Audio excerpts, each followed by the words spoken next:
Home rule आंदोलन कब हुआ था? 1916 में हुआ था। इसको शुरू किसने किया था? बाल गंगाधर तिलक ने। और कब किया था? अप्रैल 1916 में। होम रूल आंदोलन कितने भागों में बट गया था? 2 भागों में।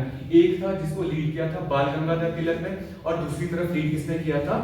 एनी बेसेंट ने किया था। अगर सबसे पहले बाल गंगाधर तिलक की बात करें तो इसने शुरू तो अप्रैल 1916 में किया था, लेकिन इसके जो मुख्य केंद्र थे वो कौन कौन से थे? बॉम्बे और कौन सा होता है? पुणे। मतलब कि होम रूल आंदोलन सिर्फ पूरे के पूरे महाराष्ट्र तक ही सीमित रखा गया था इसकी तरफ से, बाल गंगाधर तिलक की तरफ से। लेकिन इसी होम रूल आंदोलन को शुरू किया था एनी बेसेंट ने, और शुरू कब किया था? सितंबर 1916 को। और इसका जो मुख्यालय था वो कहाँ पे था? अड्यार में। अड्यार कहाँ पे आता था? तमिलनाडु में। और इसने इस एनी बेसेंट ने पूरे के पूरे होम रूल आंदोलन को भारत तक फैला दिया था, तमिलनाडु से लेके लद्दाख तक, उधर पाकिस्तान अफगानिस्तान के इलाके से लेकर के म्यांमार तक। म्यांमार भारत से अलग हुआ था 1934 को, तो तब तक वो कहाँ पे था? इंडिया में। पूरे इंडिया में फेमस कर दी थी। एनी बेसेंट के लोग जो थे वो बाल गंगाधर तिलक को पसंद नहीं करते थे, और तिलक के लोग जो है वो एनी बेसेंट को पसंद नहीं करते थे। लेकिन फिर भी जब लोग इनके साथ जुड़ गए, देश के भले के लिए ये दोनों क्या चले थे? आपस में चले थे। लेकिन ज्यादा फेमस कौन हो गई थी यहाँ पे? Annie Besant. एनी बेसेंट 1916 में क्या हो गई थी? जेल हो गई।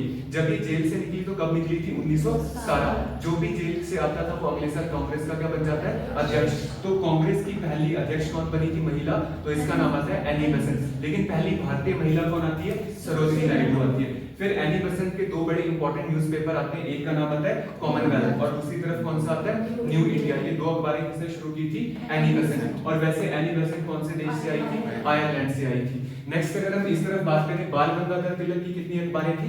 2 अखबारें। एक का नाम था मराठा और दूसरे का नाम क्या है? केसरी है। मराठा कौन सी भाषा में लिखी गई है? अंग्रेजी। और केसरी किसमें लिखी गई है? और इसके 2 बड़े इंपॉर्टेंट नारे आते हैं, जब तक आजादी नहीं मिलेगी तब तक मैं काले कपड़े पहनूंगा, स्वराज मेरा जन्मसिद्ध अधिकार और मैं इसे लेकर के रहूंगा। जब खिलाफत 17 नवंबर 1919 को शुरू हुआ था, उसी दिन बाल गंगाधर तिलक की क्या हो गई थी? मौत। और उदारवादी में लाल बाल पाल में एक कौन था?